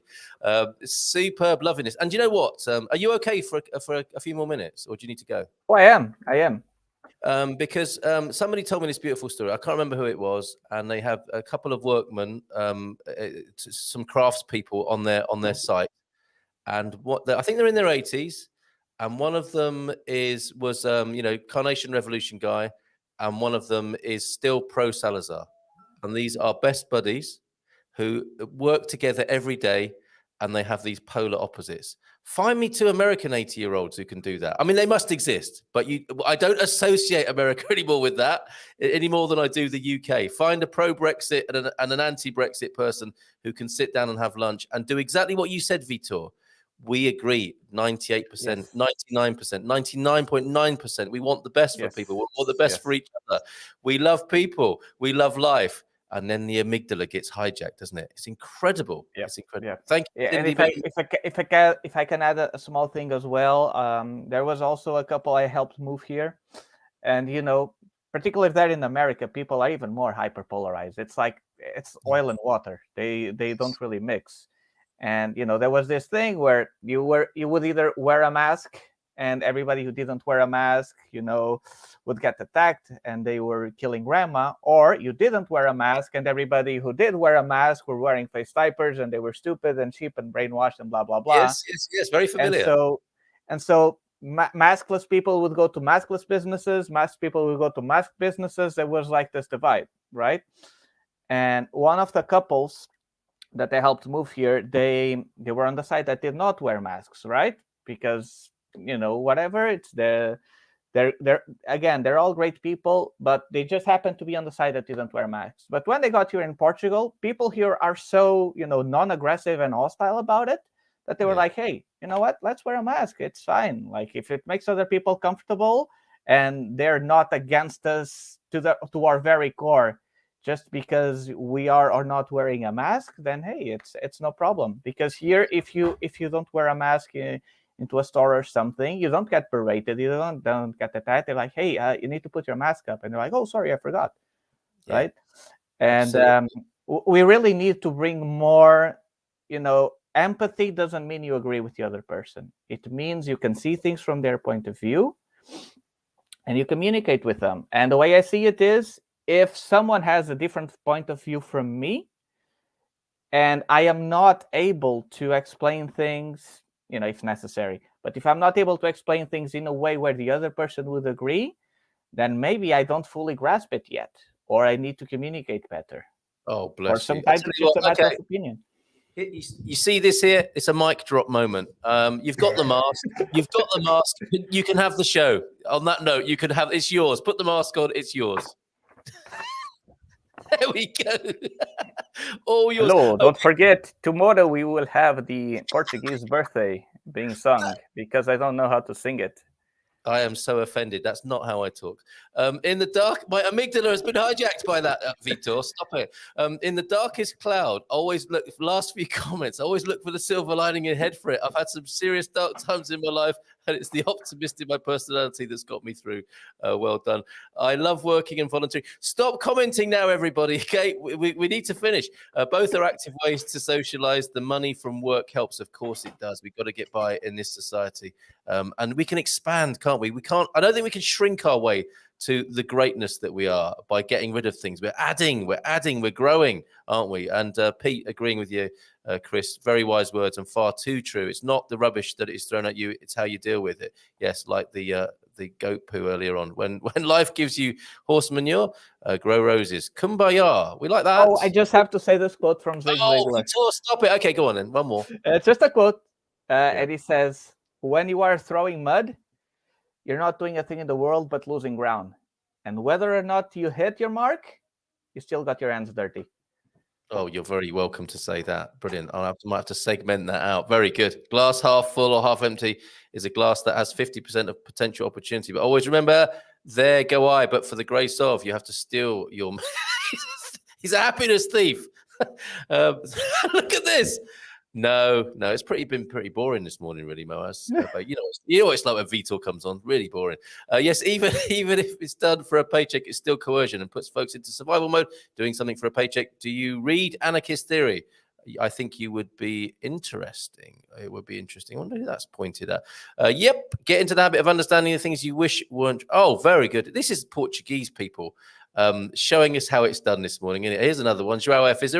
If there's one thing I've learned, thank you for that, Helder, by the way, and thank you for being here this morning. Really appreciate your input.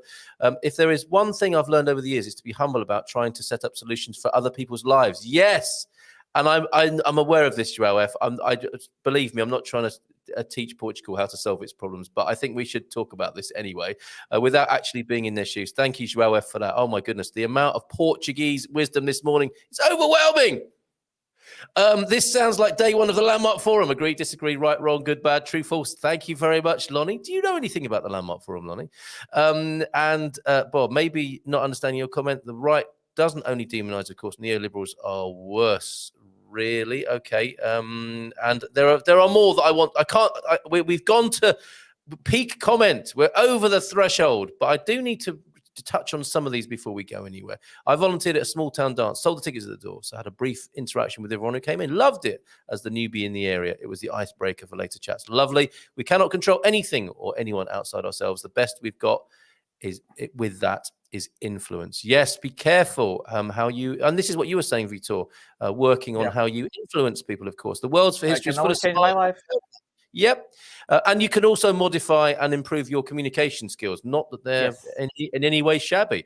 It's full of smart fail plans intended to make the change, coming from illuminated brains who speak as if they had the monopoly of knowledge. Yes, Joao F. More nuggets of wisdom for you there. Amazing, or from you there. How I live my life may or may not influence others. So the key is living my life the way I would like the world to be. It starts always with the man in the mirror.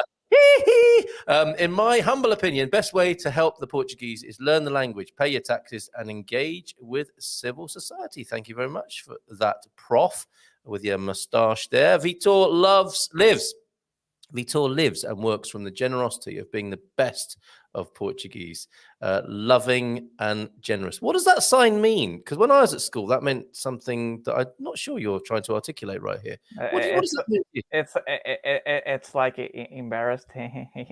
Oh, okay. All right. Yeah, fair enough. Peas. Ha, ha, ha, ha. give peas a chance.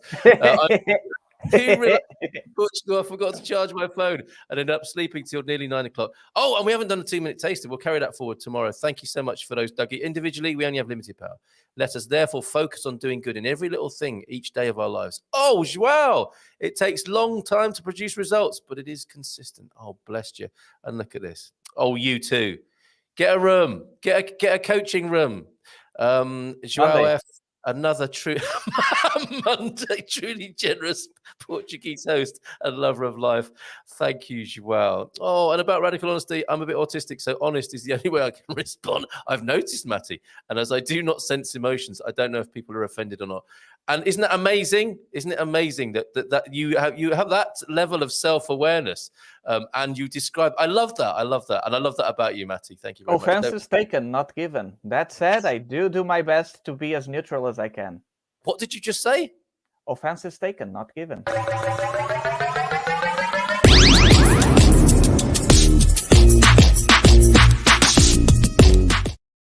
Okay, you heard it here, folks. Vitor Costa is cancelled. How dare you? Yes, you're not welcome here. I'll be moral bleep from now on. Amygdala hijack. There it is for you. Oh, we do have to. We can't stay here all day reading out comments, folks, as much as we'd like to. Other things need to be done. Yes, Kate saw your comment earlier. See you later on with Mother.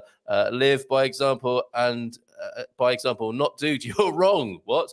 Oh, dude, you're wrong. Oh, yeah, live and lead by example, not dude, you are wrong. But it does start the conversation, clearly, as we found out today. You're all legends, says Francis. Thank you for all the wisdom shared. I mean, we could just retire here, Vitor. It has been an amazing show. And Helder, well said. And then people say, forget politics. Putin has conquered through the rule of stupidity, Trump and Boris Johnson. I think that's probably what that means there. Brexit is a serious... It's better to mean Boris Johnson. I think so, isn't it? Can't drink so early in the morning. Now there is two of you, Carl. Yeah. So with the mudslinging quote, can we finish on that? Because I think that's really lovely. And then we've got some pictures of dogs very quickly to go with. Actually, no, let's do the dogs very quickly first. And we can see this comparison here. There is Brian's dog, which was thought to be like this American comedic character. Is it called, what's that dog called there?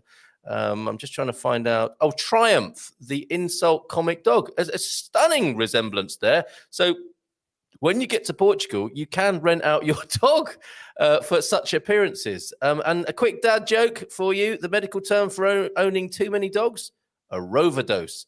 But that's probably wasted here in Portugal because not many dogs are called Rover as far as I can make out. Vitor, can we have that We had that months. Oh no, he's offended. We have offended him, and we've got a special jingle. Warning. Warning. Millennials may not understand the following comfort dad jokes. On the screen for you there, a rover dose. Can we have that mudslinging, pithy comment, philosophical insight one more time to end the show today? Vitor Costa, our man in the north, you've been amazing today. Thank you very much. So have you, and so has him.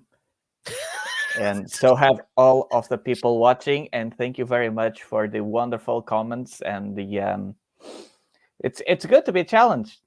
Like if everybody's agreeing with me, I think I'm doing something wrong. Yeah. Okay. And what was that mudslinging quote that you said? So when you are throwing mud, you're not doing a thing in the world, but losing ground. And whether or not you hit your mark, you still got your hands dirty. Boom.